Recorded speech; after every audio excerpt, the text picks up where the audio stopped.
భార్గవ గాయత్రి బ్రాహ్మణ సమైక్య ఆధ్వర్యంలో కోరుకొండ మండలం బూరుగుపూడి గ్రామంలో తోటలో సంఘ అధ్యక్షులు పారసా శ్రీనివాస్ ఆధ్వర్యంలో కార్తీక వన సమారాధన కార్యక్రమం సాంప్రదాయబద్ధంగా నిర్వహించారు.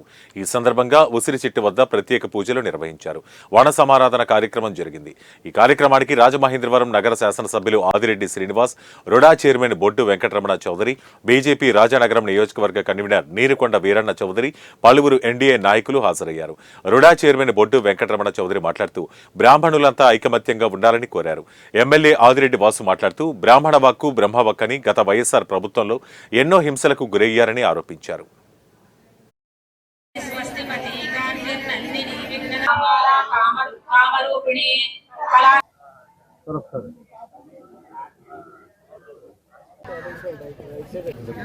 మీ అందరికీ కూడా కృతజ్ఞతలు.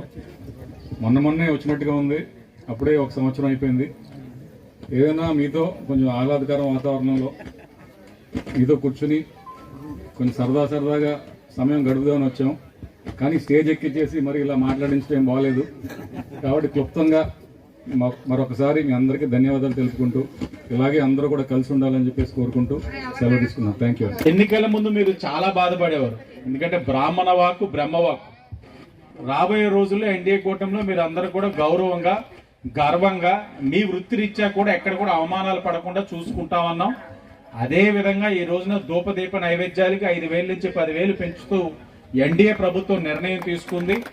రాబోయే రోజుల్లో కూడా మీకు వృత్తిపరంగా కూడా గౌరవం దక్కే విధంగా భవిష్యత్తులో బ్రాహ్మణ కార్పొరేషన్ నుంచి కూడా ఇక్కడి నుంచి ఇన్ఛార్జ్గా ఉన్న ఏదైతే ఈ రుడా చైర్మన్ బొడ్డు వెంకటరామ చౌదరి గారు ఈ నియోజకవర్గంగా కానివ్వండి, లేకపోతే మా నియోజకవర్గం కానివ్వండి, మీకు కార్పొరేషన్ పరంగా కానివ్వండి, లేకపోతే ప్రభుత్వ పరంగా కానివ్వండి, ఏ అవసరం